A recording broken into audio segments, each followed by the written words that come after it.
일단 배설의 의미가 뭐냐 그러면 뭐 초등학생도 대답하는 부분인데, 체내에서 발생한 노폐물을 체외로 배출하는 과정이다 라는 점은 누구나 대답을 잘 하거든. 근데 이제 정확히 무슨 과정에서 생긴 노폐물이냐, 이제 이게 기준이 중요하지. 그래서 무슨 호흡 결과? 세포 호흡 결과물이야. 세포 호흡 결과 생성된 노폐물을 체외로 내보내는 현상을 우리가 정확히 배설의 의미다 라고 표현하는 거지. 알겠지? 세포 호흡의 주 목적은 ATP를 만드는 거고, 그 과정에서 최종 산물로 노폐물이 만들어지게 되면 이걸 이제 체외로 빼내는 과정이라는 거 좀 이해를 해두고, 그럼 배설을 하는 이유가 뭐냐? 그럼 배설을 하는 이유가 곧 이 의미가 하나가 되는 거지. 배설의 목적이 첫 번째가 바로 여기서 만들어낸 노폐물을 체외로 배출하는 것로 끝나면 안 되고, 배설을 하는 과정에서 이것뿐만 아니라 이것도 하거든. 항상성 조절에도 배설의 과정이 쓰여. 그래서 이 부분은 누구나 다 잘 아는 부분인데 이 부분도 놓치면 안 된다는 얘기야. 됐지? 항상성. 우리가 3단원 이제 뒤 후반부로 들어가게 되면 항상성 조절 사례를 배울 텐데, 그 중에서 어떤 항상성 조절 과정과 관련되어 있냐? 혈장의 삼투압 조절하는 과정. 이건 이미 1단원 때 대표적인 적응의 사례로, 그때 항상성의 사례로 하나를 들어줬었지? 혈장 삼투압. 삼투압의 뜻이 뭐였었지? 농도죠, 농도. 농도. 대체 그래서 혈장의 농도가 높다는 얘기는 혈장의 삼투압이 높다는 얘기고, 혈장의 농도가 낮다는 얘기는 혈장의 삼투압도 낮다는 얘기죠. 예를 들면 혈장의 삼투압이 엄청 낮아요. 그러면 내 몸에 뭐가 넘쳐나고 있다는 얘기야? 농도가 엄청 낮아. 내 몸에 뭐가 넘쳐나고 있냐고. 물이 넘쳐나거든. 이 물을 빨리 몸 밖으로 뭐 해야 돼? 빼내야 되거든. 오줌을 빠르게 대량으로 내보낼 수 있는 방법이 뭘 통해서? 오줌을 통해 내보내는 거거든. 그래서 오줌을 통해서 노폐물을 버릴 수도 있지만 물을 보내가지고 내 몸의 전체 농도를 조절하는 데도 활용한다는 얘기야. 그럼 참고적으로 오줌을 만드는 기관이 바로 우리가 배우게 될 뭔데? 콩팥인데, 그럼 콩팥이 오줌을 만드는 과정에서 혈장 삼투압 조절에도 이놈이 쓰인다는 얘기지. 이해되니? 그지? 그 다음에 또 하나의 항상성 조절 과정이 체온 조절이거든. 그지? 대표적인 배설 기관 중에 또 하나가 뭐가 있어요? 땀샘이거든, 땀샘. 그지? 땀샘을 통해서 체외로 뭘 빼내요? 땀을 빼내잖아. 땀의 성분하고 오줌의 성분은 거의 비슷하긴 한데, 땀의 99%는 뭐예요? 물이야. 물이 99%고 여기에 일부 노폐물이 살짝 섞여 나오거든. 그럼 땀을 흘리는 목적은 노폐물을 버리려는 목적보다는 뭘 빼내가지고? 물을 빼내가지고 내 몸의 온도를 빠르게 낮추려는 목적이거든. 이해되니? 그래서 목적이 서로 달라요. 그래서 오줌을 생성하는 과정은 혈장의 농도를 조절하는 과정이고, 땀을 흘리는 목적은 물을 많이 빼내가지고 이놈으로 인한 체온이 높이 올라가는 것을 막아주기 위한 과정이고. 이게 되지? 나중에 또 항상성 과정 때 배우겠지만, 땀을 많이 흘리면은 내 몸에 뭐가 많이 나가니? 물이 많이 나가거든. 내 몸에 물이 많이 나가게 되면 혈액 속에 물량이 줄겠지. 그럼 혈장의 삼투압이 뭐 해주겠어? 올라가겠지. 물이 줄어드니까. 그럼 땀을 흘리는 목적이 혈장 삼투압을 높이기 위해서 흘렸냐고? 아니거든. 얘는 무조건 목적이 뭐야? 이거야. 그래서 혈장 삼투압은 어디를 통해서? 콩팥을 통해서만 조절이 돼요. 그래서 이 부분은 잘 아는데 이 부분만 놓치거든. 그래서 이거를 서술형 문제로 내게 되면 이거는 누구나 쓰거든. 근데 이거를 못 쓰거든, 이거를. 됐지? 그럼 자, 잡고 나중에 이거는 뒤에 이제 항상성 조절 사례에서 정확히 다루게 될 것이고. 자, 그 다음에 세포 결과물을 한번 살펴볼게요. 세포를 어떻게 정의했었지? 배웠는데 정의하라니까 정의 못 하더라고요. 또 뭐를? 영양소 중에서 뭐? 3대 영양소, 그지? 3대 영양소 그러면 세포에 다 쓰이냐? 3대 영양소 중에서 3대 영양소를 구성하는 기본 단위들이지. 탄수화물이면 단당류, 단당류 중에서 뭐를? 포도당을. 단백질 중에서는 기본 단위 아미노산을. 지방 같은 경우 지방의 기본 단위 글리세롤, 지방산. 이놈들을 산소와 함께 완전히 분해시키는 과정이지. 대표적인 유산소 호흡이야. 그래서 이것들이 완전 분해되네. 그럼 이것들이 완전 분해되면은 한 번에 분해되지. 한 번에 분해되지? 아니지. 어떻게 분해돼요? 단계적으로 분해되지. 흐름 잡아야 되고. 그러면 최종 산물로 뭐가? 이산화탄소와 물이 공통적으로 만들어지지. 그럼 세포 호흡의 목적은 이거 만드는 거지. 아니지. 뭐 만드는 거야? ATP 만드는 거야. 그리고 일부는 뭘로 빠져나가요? 열로 빠져나가지. 됐지? 자, 그 다음에 이제 아미노산을 완전 분해시키게 되면, 아미노산은 질소라는 원소가 있기 때문에 이 질소를 포함한 노폐물이 만들어지는데, 그 중에 가장 첫 번째 뭐가 만들어져? 암모니아. 근데 암모니아가 독성이 너무 강하기 때문에 이놈들 어디로 보내가지고? 간으로 보내가지고 간에서 뭘로 바꿔요? 요소로 바꿔주지? 그럼 내 몸에서 발생한 암모니아는 100% 다 요소로 바뀌지. 아니지. 대다수 바꾸려고 노력하는 거지. 지난번에 순환기 때도 설명했지만 암모니아 자체는 체내에서 발생하자마자 내 몸에서 바로 빼낼 수가 없기 때문에 일정 시간 가져야 되거든. 그것을 독성 효과를 최대한 줄이기 위한 과정이라고 보면 되는 거고, 이놈들을 한꺼번에 물에 녹인 상태로 이제 나중에 몸 밖으로 버리는 과정이야. 됐지? 이산화탄소 같은 경우는 주로 어디를 통해 내보내냐? 폐로 보내지. 폐로 보내는 거고. 됐죠? 이렇게. 그래서 크게 노폐물이 이제 버려지는 장소가 크게 세 군데가 있거든. 첫 번째가 폐, 그다음에 뭐 콩팥, 그다음에 땀샘. 됐죠? 폐를 통해서는 주로 기체 상태로 빠져나가지. 이걸 호흡이라 그랬었고, 콩팥을 통해서는 주로 뭐의 형태로?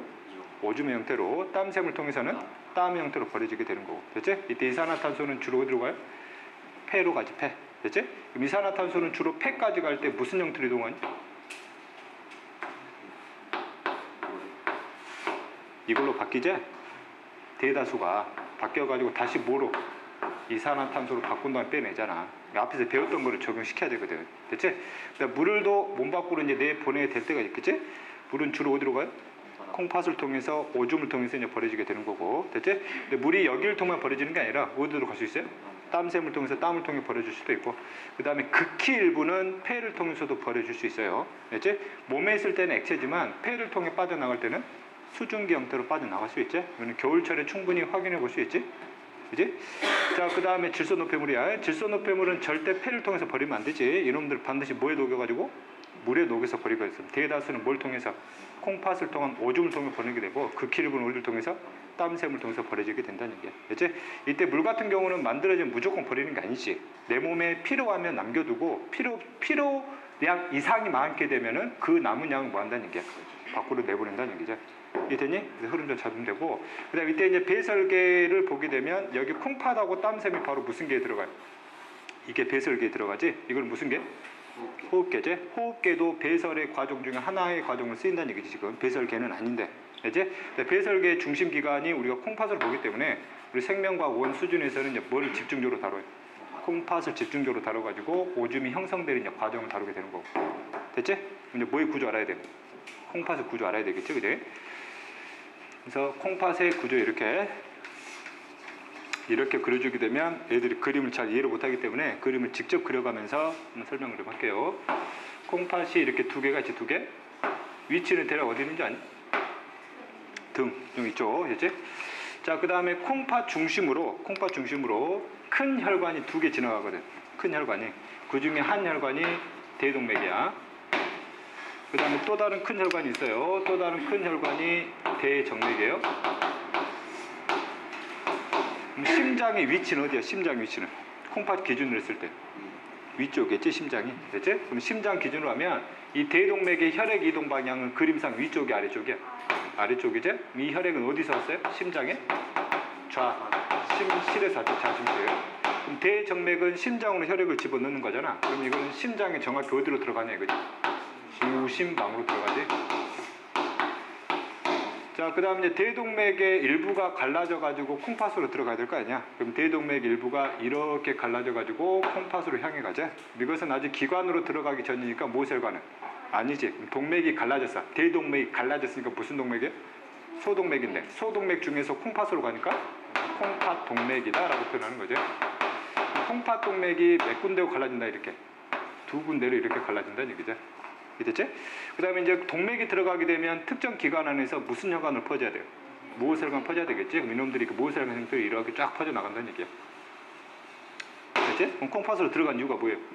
혈액 속에는 뭘 걸러내야 돼? 노폐물을 걸러내기 위한 거잖아. 그럼 혈액 속에는 뭘 쥐어짜야 돼요? 노폐물을 쥐어짜야 되거든. 뭐에 녹여가지고?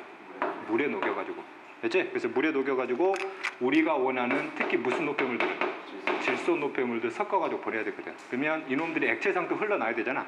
그럼 이것들이 몸 밖으로 이어지는 관이 있어야 되겠네. 그럼 이 액체들이 이제 모여가지고 여기를 통해서 빠져나오는 관이지. 그지? 여기는 이렇게 만들어진 게 바로 오줌이잖아. 오줌이 이동하는 관이 있어요. 그래서 이 관은 무슨 관이라고 그래? 오줌관이라고 그래. 됐지? 이렇게. 자, 그 다음에 그 오줌관이 몇 군데서 나와요? 두 군데에서 이렇게 나오죠. 이렇게. 그리고 서로 연결되고. 됐지? 그러면 여기 이제 모세혈관을 지나가지고 모세혈관이 다시 콩팥 밖으로 빠져나와야 되잖아. 그럼 이 모세혈관은 다시 뭐 하겠니? 뭉치겠지. 뭉치게 되면 이놈들이 이렇게 빠져나온다니. 이렇게. 빠져나오게 되면 무슨 맥과 연결된다는 얘기야? 대정맥과 연결돼 가지고 혈액이 이렇게 이동이 간다는 얘기죠. 그럼 이 혈관은 뭐라 부르면 돼요? 콩팥 정맥이다라고 부르면 되지. 이해되니? 그래서 이제 콩팥을 하나를 기준으로 하게 되면은 크게 관이 몇 개 있어요? 3개 있거든. 콩팥 동맥 그다음 콩팥 정맥 그다음 오줌관이 있다고. 됐지? 오줌관은 더 이상 안에 액체는 혈액을 하면 안 돼. 오줌이라 표현하는 거지. 오줌관을 따라가다 보면은 오줌을 저장하는 장소가 나오거든. 그걸 뭐라 그래? 방광이라 그러지. 방광 오줌을 저장하기에 내부 빈 공간이 있어야 되고, 그다음 방광 자체가 이것이 많이 있다라는 거 모르더라고. 뭐가 많아요? 근육이 굉장히 많아. 함량이. 됐지? 근육이 있다는 얘기는 뭐가 가능하다는 얘기야? 수축과 이완이 가능하다는 얘기죠.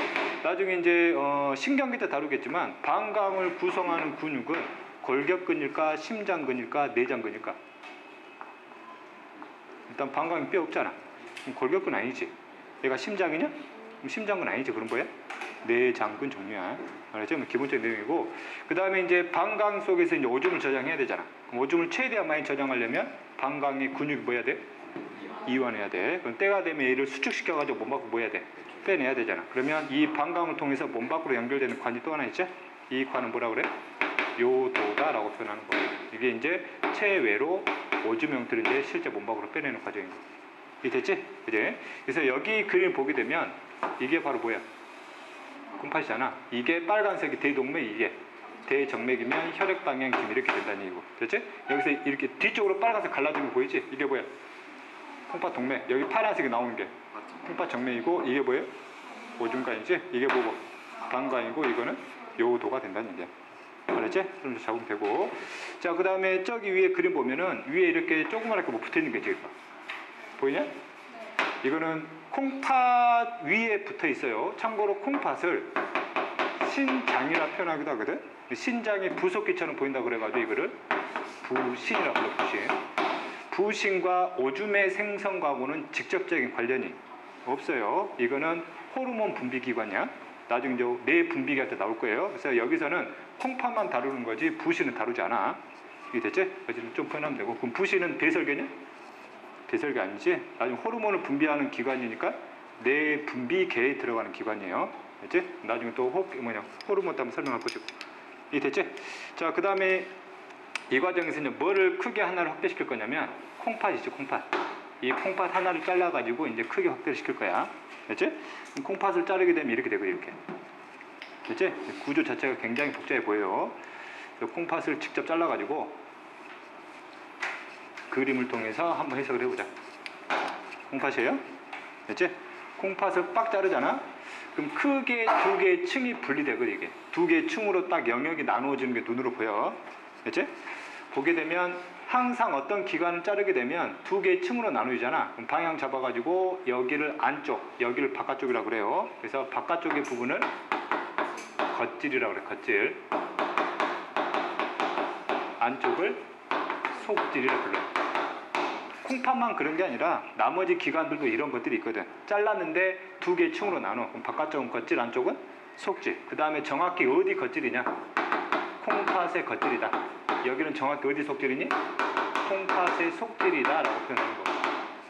됐지?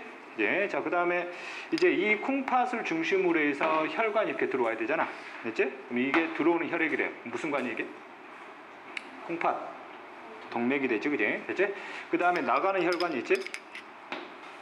이게 뭐예요? 콩팥 정맥이 되는 거고, 그 다음에 또 무슨 관이 있어요? 오줌관이 있지? 이런 식으로. 됐지? 그럼 잡고. 자, 그 다음에 이제 콩팥 동맥이 들어오게 되면 이 콩팥 동맥이 이 안으로 들어오면서 무슨 혈관으로 갈라져야 돼요? 모세 혈관으로 이렇게 쫙 갈라져야 되거든, 이게. 엄청나게 갈라지는데 그 중에서 한 가닥만 쫓아갈 거야. 몇 가닥만? 한 가닥만. 한 가닥만 쭉 쫓아가게 되면 겉질 쪽에서 이 모세혈관이 막 뭉쳐있어, 이렇게. 막 뭉쳐있어. 실제 그 눈에 안 보여요. 너무 작아서. 됐지? 이렇게 막 뭉쳐진 부분이 마치 가느다란 실이 여러 개 둥그렇게 뭉쳐져 있다 그래가지고 이걸 뭐라 표현하냐면 사구체라 불러요. 사구체는 모세혈관이 뭉쳐져 있는 부분이거든. 왜 뭉쳐져 있냐면 여기서 혈액 속의 성분을 뭐 하기 위한 거야? 쥐어 짜내기 위한 거야. 알았지? 그럼 여기 성분이 혈관 밖으로 뭐 한다는 얘기지? 빠져나온다는 얘기지. 이게 앞으로 뭐가 될 액체들이야? 오줌이 될 액체들이라고. 됐지? 그럼 이 오줌이 될 액체들을 무슨 관까지 연결시켜야 돼요?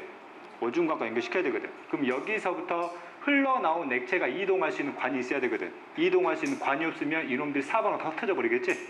그러면 안 되기 때문에 이 사구체 자체를 둘러싸고 있는 구조가 있어요. 그 둘러싸는 구조. 됐지? 흘러나온 액체를 잡아주는 거야. 됐지? 이거 모아가지고 이놈들을 이동시키는 관이 있어요. 관. 됐냐? 이동시키는 관 이렇게. 이해됐지? 자, 그 다음에 그럼 여기서 흘러나온 액체가 이 관을 통해서 이렇게 이동하거든. 이해됐지? 그러면 여기 끝에를 보게 되면 나름대로 넓은 공간이 있어요. 나름대로 넓은 공간이 있어요. 이해됐지? 이 공간 안으로 여기서 흘러나온 액체를 뭐 하는 거예요? 그래서 담아내는 거지. 빈 공간이 있다고. 그래서 이 빈 공간의 이름을 뭐라 하냐면 이거를 콩팥 깔때기라고 그래요. 마치 깔때기처럼 생겼다고 그래가지고 콩팥 깔때기. 빈 공간 여기는. 이해됐지? 그럼 여기서 흘러나온 액체를 잡아주는 이 동그란 구조 있지? 이 동그란 구조를 보먼이라는 사람이 발견했거든. 그래서 이거를 무슨 주머니? 보먼 주머니라고 그래요. 보먼 주머니는 사구체에서 흘러나온 액체를 잡아가지고 이 관 안으로 유도를 시켜주는 거지. 그리고 이 관을 통해서 이놈이 무슨 깔때기까지 연결돼? 콩팥 깔때기까지 연결된다고. 여기서 흘러나온 액체가 이 관을 통해서 콩팥 깔때기에서 흘러나오면 이 액체들이 콩팥 깔때기에 몰려있다가 이렇게 나오기 시작한다고. 이해됐니? 그렇지? 그 다음에 보먼 주머니에서 콩팥 깔때기로 연결된 이 얇은 관 있잖아. 이 얇은 관은 실제 눈에 안 보여. 그리고 이 관이 오줌이 이동하는 굉장히 얇은 관이다. 그래서 그를 세뇨관이라고 그래요. 세뇨관. 오줌이 이동하는 관인데 굉장히 얇다고 세뇨관. 됐지? 세뇨관의 구조가 이렇게 바로 연결되면 그나마 좀 구조가 괜찮아 보이겠지? 그지? 근데 실제 구조 그렇지 않지? 겉질에서 뭐 했다가 내려왔다고 보여요? 다시 올라갔다 보여요? 다시 내려가게 이렇게. 실제 이런 구조거든. 됐니? 그지? 그럼 여기서 흘러나온 액체가 이 관을 통해서 여기까지 이동하게 되면 완벽한 오줌이 되면서 여기 모여가지고 빠져나가는 과정이 되는 거고. 자, 그 다음에 현재 사구체에서 그런 빠져나온 모설관이 있지? 이 사구체에서 빠져나온 모설관이 나중에 여기 콩팥 정맥과 연결돼야 될 거 아니야? 그럼 콩팥 정맥과 연결되기 전에 이 사구체로 빠져나온 모설관은 다시 무슨 관 옆으로 지나가요? 세뇨관 옆으로 다시 지나가면서 이렇게 대정맥과 연결돼서 나가요. 이해됐지? 왜 세뇨관과 모설관이 서로 인접해서 지나가야 되는지는 이제 뒤에 설명할 거고. 이해됐니? 됐지? 이런 구조가 오줌을 만드는 무슨 단위라 표현해요? 이 구조가 오줌을 만드는 기본 단위라 그래. 알았지? 이 구조 자체를. 그래서 이 구조 있지? 이 구조를 오줌을 만드는 기본 단위라 그래서 이거를 뭐라 표현하니? 네프론이라 불러요. 네프론. 됐지? 이 네프론이 콩팥 하나에 뭐 교재에도 나와 있지만 100만 개가 있어요. 이런 구조 몇만 개 있다고?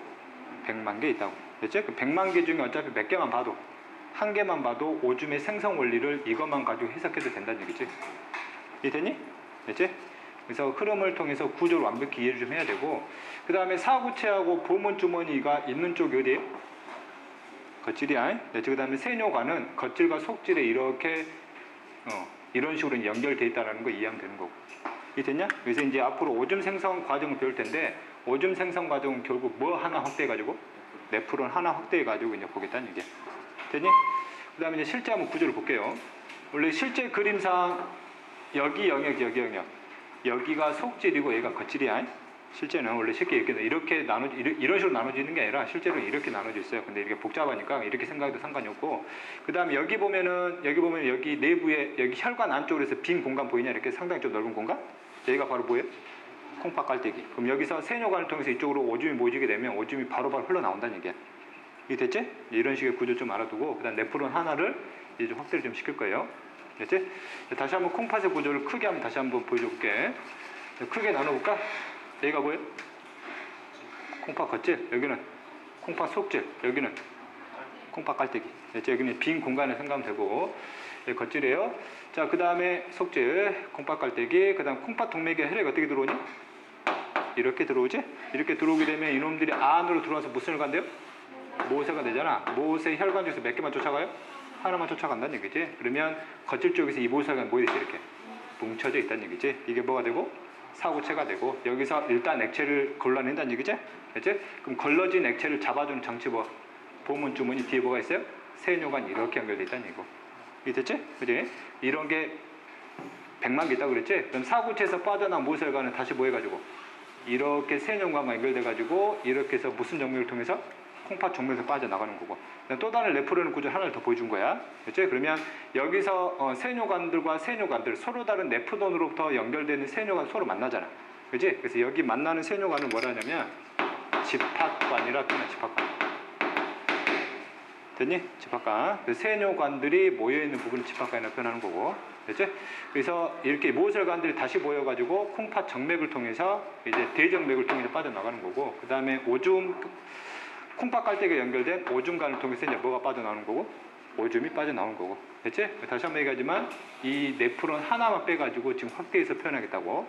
그래서 이놈들을 하나 빼가지고 확대한 그림이 바로 이 그림이지? 그렇지? 이 구조는 쉽게 보이는데 이 구조는 복잡해 보인대요. 이 구조는 그나마 눈에 들어오는데 이 구조가 눈에 안 들어오는데 똑같은 그림인데. 그치? 헷갈리면 안 돼요. 그치? 그래서 이 네프론 하나를 이제 빼가지고 해석을 좀 할게요. 일단 콩팥의 구조적 위치 봐. 구조적 위치. 위에가 겉질이고 얘가 뭐예요? 속질이야. 아까 이 그림에서 이걸 약간 방향 틀어가지고 봤다는 얘기야. 이해됐지? 자, 이게 뭐야? 보문 주머니 이게 무슨가? 세뇨관이야. 여기 세뇨관은 서로 만난다는 얘기거든. 여기가 뭐예요? 집합관. 됐지? 여기가 뭐예요? 사구체. 됐지? 사구체로 이어지는 혈관이 있어요. 혈관이 이렇게 들어와서 이렇게 빠져나가서 다시 세뇨관들과 인접해서 이렇게 연결되면 이놈들이 이제 나중에 콩팥 정맥으로 빠져나간다는 얘기지. 이해됐지? 자, 그 다음 현재 사구체 쪽에서 보문 주머니 쪽으로 혈액의 일부를 뭐하니? 쥐어짜지. 걸러내는 거야. 그래서 이 과정을 뭐라 표현하냐면 여과된다라고 그래요. 여과. 됐지? 일단 여과될 때는 여기에 있는 혈액 속에 있는 성분이 100% 다 빠져나오는 게 아니거든. 나름대로 무슨 율이 있어요? 여과율이 있거든. 여과되는 비율이 있어요. 뭐 대체적으로 여과율이 상황에 따라 다르긴 하지만 현재 우리는 이걸 몇 프로라 보면 되냐면 10%라 보면 돼. 외울 건 아니고 대략적인 평균값이 10%란 얘기야. 예를 들면 물 1000ml가 있어요. 물 1000ml 중에 몇이 넘어온다는 얘기야? 10%면 100ml가 넘어온다는 얘기죠. 그치? 포도당이 100g 있어요. 몇 g 넘어온다는 얘기야? 10g 넘어온다는 얘기야. 됐지? 이 비율에 따라서. 됐지? 또 한 번 얘기하지만 여과율이 일정한 거지. 여과율이 일정한 거지 여과량이 일정한 게 아니다. 포도당이 100이 있으면 몇이 넘어와? 10이 넘어오잖아. 200 있으면 20 넘어와. 알았지? 그럼 잘 잡고. 자, 그 다음에 여과가 된 액체 있잖아. 여과가 된 액체를 이놈을 무슨 액이라 하냐면 여과액이라고 그래. 여과액. 이 여과액이 앞으로 뭐가 될 겁니까? 오줌이 될 건데 여과액은 아직 완벽한 오줌은 아니거든. 그래서 오줌은 오줌인데 아직 완벽한 오줌이 아닌 오줌의 원시적인 형태다. 그래서 이거를 원뇨라 불러요. 원뇨. 됐지? 그래서 여과액과 원료는 서로 똑같은 말이고, 그 다음에 원료 속에는 여러 가지 성분들이 있을 거 아니야. 그 모세혈관들이 같이 인접해서 가는 이유가 원료 속에 필요한 물질들을 바로 혈관으로 집어넣는 과정도 필요하거든. 그 다음에 혈액에서 여과되지 못한 물질들을 다시 세뇨관으로 바로 뭐 할 때가 있어요? 뺄 때도 있거든. 됐지? 그래서 여과액이 세뇨관을 지나가면서 다시 주변의 모세혈관과 물질 교환이 이루어져야 된다는 얘기야. 그래서 다시 집어넣는 과정을 무슨 과정이라냐면 재흡수, 이걸 빼는 과정을 분비된다라고 표현하는 거지. 그럼 여과액이 세뇨관을 통해서 재흡수와 분비 과정을 통해서 집합관까지 오게 되잖아. 집합관까지 오게 되면 완벽한 뭐가 되는 거야? 오줌이 되는 거지. 됐냐? 그래서 여기서부터 여기까지 이어지는 오줌 생성 과정을 이제 좀 세부적으로 잡아내겠다는 얘기야. 됐니? 좀 더 보기 편한 그림으로 바꾸지. 이거를 좀 더 보기 편한 그림으로 이렇게 바꾸요. 됐지? 이 그림하고 이 그림이 다른 그림인 줄 알더라고. 이 그림과 이 그림은 똑같은 그림이에요. 이 그림에서 세뇨관을 펼쳐버린 거지. 이해되니? 됐지? 자, 그러면 이 그림에서 일단 관가할 점, 생각을 좀 해야 될 게, 여기가 뭐야? 사구체, 여기가 보문지음이지. 그럼 혈액이 이렇게 들어와서 이렇게 뭐 한다는 얘기야? 빠져나간다는 얘기지. 됐지? 그 다음에 사구체 쪽의 혈관도 전부 다 모세혈관이잖아. 현재 그림상 마치 모세혈관이 팽창된 것처럼 보이잖아. 실제 팽창된 게 아니라 뭐 어디에 실제 꼬여 있어요. 알았지? 그걸 좀 상상해야 되고. 됐지? 그럼 여기 혈액의 일부 성분이 이렇게 흘러나오네. 이걸 뭘 한다고? 여과된다 한다고. 여과율이 대략 몇 프로라고? 10%. 여과된 액체를 뭘 한다? 여과에 이거를 또는 뭐? 원료다라고 표현하는 거지. 그 원료의 성분 중 일부는 뭐 시키거나 재흡수시키거나 그 다음에 분비시키는 과정이 끝나게 되면 완벽한 뭐가 돼서 오줌이 돼서 나간다는 얘기지. 나머지 여기 혈액들은 무슨 맥을 통해서? 홍파 정맥을 통해서 이제 대전부로 연결되는 거고. 이게 됐지? 그지? 이 과정에서 이제 하나하나 살펴볼 건데, 첫 번째 뭐의 원리를 살필 거예요? 여과되는 원리를 먼저 살필 거고, 그 다음에 여과되는 액체들 중에서 액 속에 있는 물질들 중에서 어떤 물질들이 여과되고 여과되지 않느냐, 그걸 알면은 원료의 성분을 알 수 있겠지.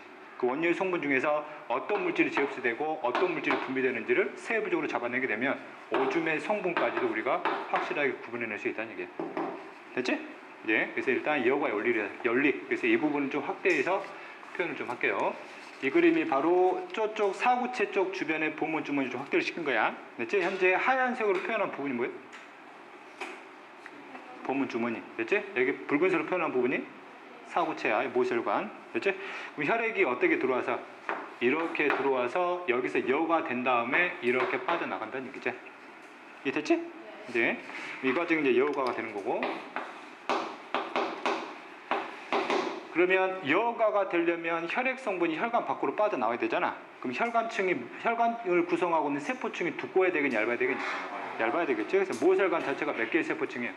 한 개 세포층이거든. 그러면 이놈들이 보문주머니 안으로 들어오려면 보문주머니를 구성하는 세포층도 뭐 해야 돼? 얇아야 되거든. 그래서 여기도 몇 개의 세포층이에요? 한 개의 세포층. 됐지? 그 다음에 사구체 쪽의 모혈관은 일반 모혈관과 다르게, 모혈관은 중간중간 구멍 뚫려 있잖아. 여기는 구멍이 없어요. 다 막혀 있어. 세포들이 하나로 층층이 다 연결되어 있다는 얘기야. 이해됐지?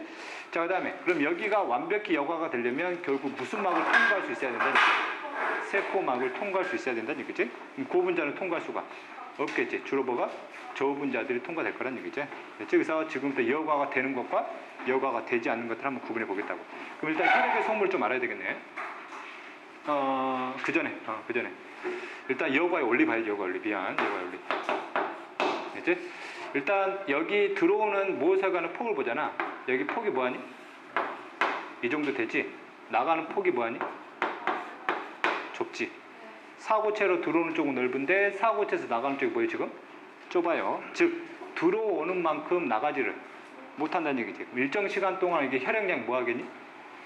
증가하겠지. 혈액량이 증가하게 되면 혈액이 혈관벽을 미는 힘이 뭐예요? 혈관벽을 미는 힘이 커지겠지. 이 혈관벽을 미는 힘을 뭐라 그래? 혈압이라 그러지. 혈액의 압력. 됐지? 그럼 보문주머니도 나름대로 뭐하는 힘이 있단 말이야? 미는 힘, 압력이 있단 말이지. 즉 보문주머니에서 혈액을 미는 힘보다 혈액에서 보문주머니 미는 힘이 뭐하단 말이지? 크단 말이지. 그래서 압력이 높은 데서 압력이 낮은 곳으로 물질이 자연스럽게 뭐 된다는 얘기지? 이동한다는 얘기지. 이게 됐지? 그래서 여과의 원리는 혈액의 압력과 보문주머니 압력의 차로 이동하는 거지. 결과적으로 무슨 차로 이동하는 거야? 압력 차이로 이동하는 거야. 이 압력 차이는 항상 어디가 높아야 돼요? 혈액의 압력이 항상 높아야 되지. 그 압력이 높여주기 위해서 이런 식의 구조적인 특징들을 만들어냈다는 얘기야. 이해됐니? 자, 그 다음 두 번째 혈압을 높일 수 있는 구조적 특징이에요. 실제 사구체 쪽에 모혈관이 이렇게 팽창되어 있는 게 아니라 뭐 돼 있어요? 꼬여 있다 그랬지. 그러면 혈관이 꼬여버리게 되면 혈액이 혈관벽을 미는 힘이 훨씬 더 뭐해진다는 얘기야.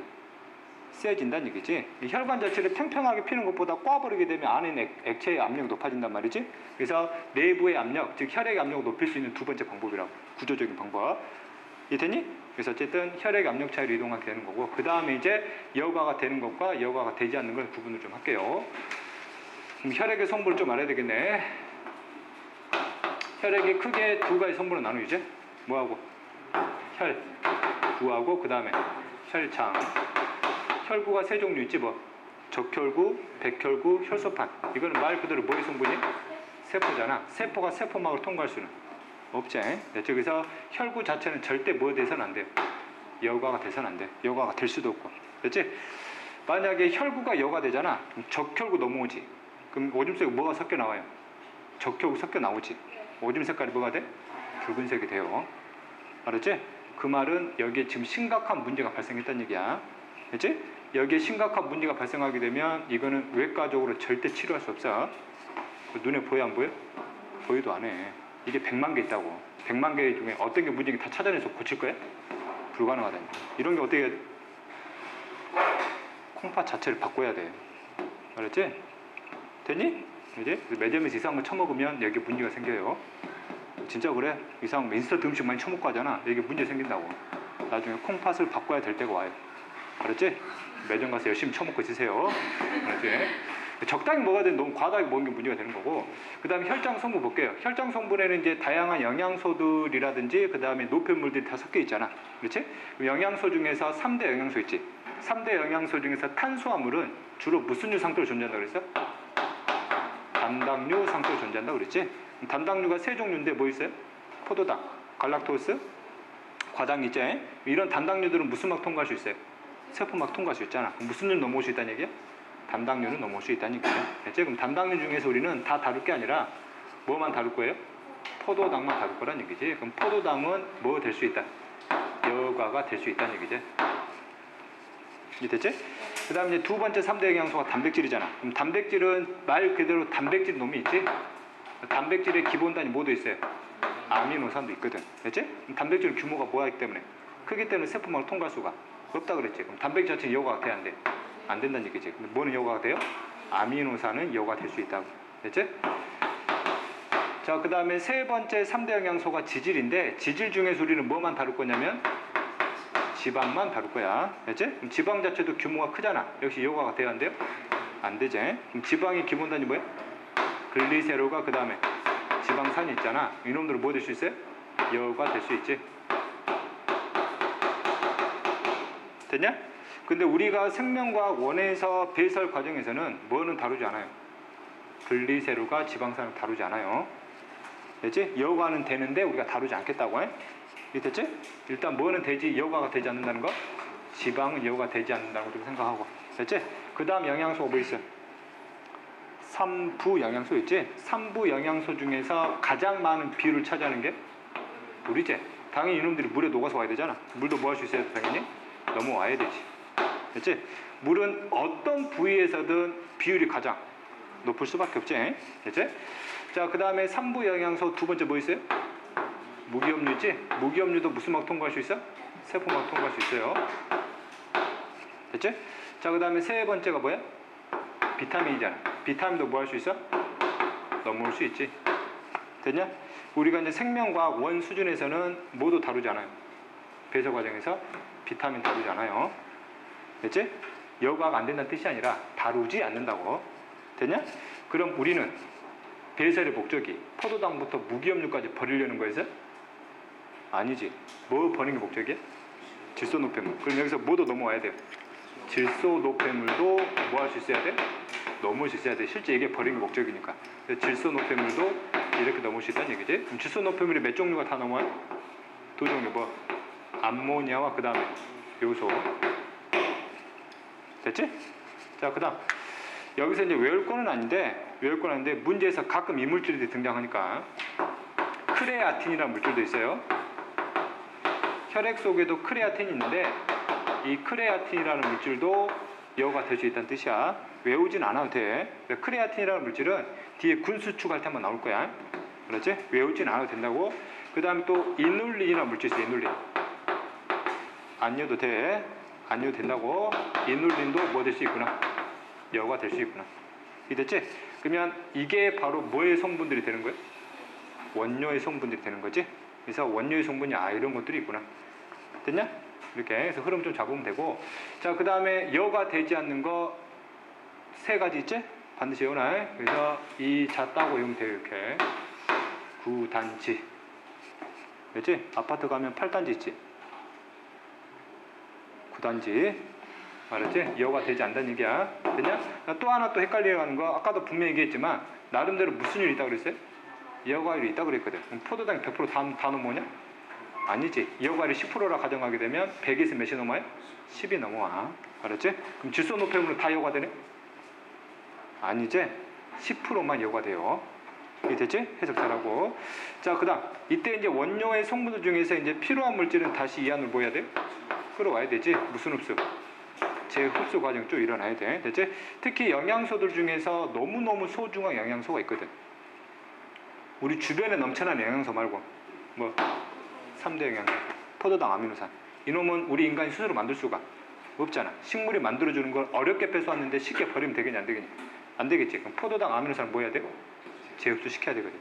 됐지? 100% 재흡수 시키는데 일단 원리 설명할 것이고, 그 다음에 나머지 물질들은 재흡수와 다시 분비 과정을 통해서 적절히 조절한다는 얘기야. 이게 됐지? 그래서 이 물질들 중에서 어느 놈들이 재흡수가 되고 어느 놈들이 분비가 되는지, 재흡수와 분비의 원리가 뭔지를 우리가 또 다루겠다는 얘기고. 이게 됐지? 그럼 재흡수나 분비가 일어나려면 결국 무슨 막을 통과해야 돼요? 세포막을 통과해야 되지? 이때 이제 세포막을 통한 물질의 이동 방법들이 쓰이거든. 우리가 세 가지 배웠지? 뭐 확산, 능동수송, 삼투, 그 세 가지 중에 하나를 써요. 알았지? 원리 배우게 되고, 그 다음 여기서 볼게요. 이때 압력 차이라는 얘기는 결과적으로 힘으로 밀어붙인다는 얘기잖아. 이렇게 설명하니까 애들이 많이 착각하는 거, 여기는 에너지가 소비되네? 아니지? 압력 차로 그냥 밀려 나오는 거야. 구조적으로 이미 압력 차이를 만들어 주게끔 만들어 놨기 때문에 에너지 소비 없이 알아서 넘어와요. 이 됐지? 예. 자, 그 다음에 뒤에 과정 들어가서 원료들 중에서 어떤 놈이 재흡수, 어떤 놈이 분비되는지를 이제 세부적으로 우리가 따져보자. 됐지? 자, 일단 여기서 여과가 됐을 때 여과액, 즉 원료 속에 현재 들어가 있는 물질들이지? 됐지? 이건 다 외울 필요가 없고 내가 외우라는 것만 외워. 알았지? 이게 지금 원료의 성분들이에요. 현재 포도당과 아미노산 같은 경우는 너무나 소중한 영양소이기 때문에 일단 무조건 뭐 해야 돼? 재흡수 시켜야 되지, 그지? 무조건 재흡수 시키는데 이놈들의 재흡수율이 있어요. 얘는 무조건 100% 재흡수야. 알았지? 이때 지금 설명한 거는 지극히 정상인 사람이다. 정상인 사람. 됐지? 100% 재흡수. 그럼 100% 재흡수 시킨다는 얘기는 원료 속에 있는 포도당의 농도나 아미노산의 농도를 제로로 만들겠다는 얘기지. 그럼 저농도에서 고농도로 물질을 계속 이동시켜야 되잖아? 무슨 막을 통한? 세포막을 통한. 그럼 여기에 관여하는 원리가 뭐냐 이거지. 무슨 수성? 능동수송이야. 알았지? 에너지를 써야 100% 끌어올 수 있다는 얘기죠. 됐지? 자, 다음에 물을 볼게요. 그래서 이 과정은 반드시 외워야 돼. 외워. 됐지? 자, 그 다음에 물이지. 물은 기본적이야. 물은 기본적으로 재흡수되는데 이놈들은 기본적으로 몇 프로 재흡수되냐면 99% 재흡수돼요. 일단 기본 99%는 일단 재흡수를 시켜. 됐지? 그러면 원료의 성분 중에서 물은 몇 프로만 주로 빠져나간다는 얘기야. 1%만 빠져나간다는 얘기지. 실제 나가는 양은. 됐지? 이 1%도 많은 양이거든. 이 1%를 가지고 나머지 1%를 가지고 더 재흡수를 시킬지 좀 더 덜 재흡수를 시킬지 결정하는 거고, 이게 바로 혈액의 물의 양을 조절해서 혈액의 삼투압을 조절하는 원리가 되는 거고. 됐지? 일단은 기본적으로 물은 일단 몇 프로는 재흡수돼요? 99%는 재흡수돼요. 됐지? 그래서 이것도 반드시 보이나? 외우나? 됐지? 그럼 결국 물이 세포막을 통해서 이동을 해야 되잖아. 물의 세포막을 통한 이동 방법은 무조건 뭐라 그랬지? 무조건 삼투 현상이야. 됐지? 그럼 여기는 N은 써야 되지. 여기는 N은 쓸 필요가 없이 알아서 99%까지 재흡수가 된다는 얘기야. 됐니? 그 다음에 나머지 것들은 그냥 그런 것만 보면 돼요. 무기염료하고 요소들 있잖아. 이놈들은 재흡수나 분비 과정을 적절히 거쳐요. 됐지? 예를 들면 현재 혈액 속에 무기염류가 적은 상태야. 그러면 필요한 양만큼 오줌으로 빠져나갈 걸 다시 혈액으로 모아야 된다는 얘기야. 끌어와야 된다는 얘기지. 혈액 속에 무기염류가 넘쳐나요. 그럼 필요 없는 것들은 뭐 한다는 얘기지? 분비 과정을 통해서 더 많이 버리겠다는 얘기지. 적절히 쓰게 되는 거고, 요소도 마찬가지거든. 요소도 재흡수나 분비 과정이 적절히 일어나요. 됐지? 그럼 애들이 이제 많이 물어보지. 무기염류는 이해하겠는데 요소는 이해가 안 되는데 왜? 질소 높여밀거든. 요소를 왜 근데 재흡수 시켜요? 이유가 있겠지, 그지? 요소 자체는 독성이 있어, 없어? 독성이 없지. 끌어와도 큰 문제는 없다는 얘기지. 끌어온다는 얘기는 또 다른 목적으로 활용한다는 얘기야. 그지? 여기까지 몰라도 돼. 몰라도 되는데 요소를 재흡수를 시켜야 물이 삼투 현상으로 99%가 끌어와. 다음에 대학 과정에서 배울 거예요. 알지? 어쨌든 요소도 재흡수 분비 과정하고, 암모니아는 뭘까? 암모니아는 재흡수 시키면 되겠냐, 안 되겠냐? 이건 안 되겠지. 왜? 독성이잖아. 얘는 오히려 뭐만 시켜요? 분비만 시켜요. 알지? 그 다음에 크레아틴 같은 경우도 분비만 시키는 물질. 알지? 이 논리는 여과는 되는데 재흡수나 분비가 전혀 일어나지 않는다는 얘기죠. 그럼 여기서 이제 보여주고자 하는 거는, 원료의 성분들 중에서 재흡수만 일어나는 것들이 있고, 재흡수나 분비가 전혀 일어나지 않는 것들이 있다는 얘기야. 그럼 여기서 이제 보여주고자 하는 거는, 원료의 성분들 중에서 재흡수만 일어나는 것들이 있고, 재흡수나 분비가 전혀 일어나지 않는 것들이 있다는 얘기야. 그럼 여기서 이제 보여주고자 하는 거는, 원료의 성분들 중에서 재흡수만 일어나는 것들이 있고, 재흡수와 분비 과정을 적절히 일어나는 것도 있고 분비만 일어나는 물질 또는 재흡수나 분비가 아예 일어나지 않는 물질들이 다양하게 존재한다는 얘기지. 이해됐지? 하나만 더 기억하면 원리는 반드시 외워야 해. 분비의 원리야. 분비의 원리는 의심할 필요 없이 얘들은 무조건 무슨 수성이야? 무조건 능동수성이야. 됐지? 분비의 원리는 무조건 능동수성. 됐지? 그럼 제흡수는요? 여기 제흡수는 여기는 확산과 능동수성이 적절히 쓰여요. 됐지? 내가 별표 친 것만 외워. 별표 친 거. 능동수성 원리. 분비는 무조건 능동수성 원리라는 걸 기억하면 돼. 됐지? 자, 그 다음에 나머지는 이제 해석하면 되는 거야. 그럼 오줌의 성분 살펴볼까? 오줌의 성분? 좀 쭉 살펴보면 되지. 포도당 아무성 있어 없어? 없겠지. 뭐 있겠니? 물 있겠지. 그지? 그 다음에 뭐 있겠어? 무기염류 있겠지? 그냥 뭐 있어요? 요소도 있어요. 뭐 있어요? 암모니아도 있어요. 그 다음 뭐도 있어요? 크레아틴도 있어요. 그 다음 뭐도 있어요?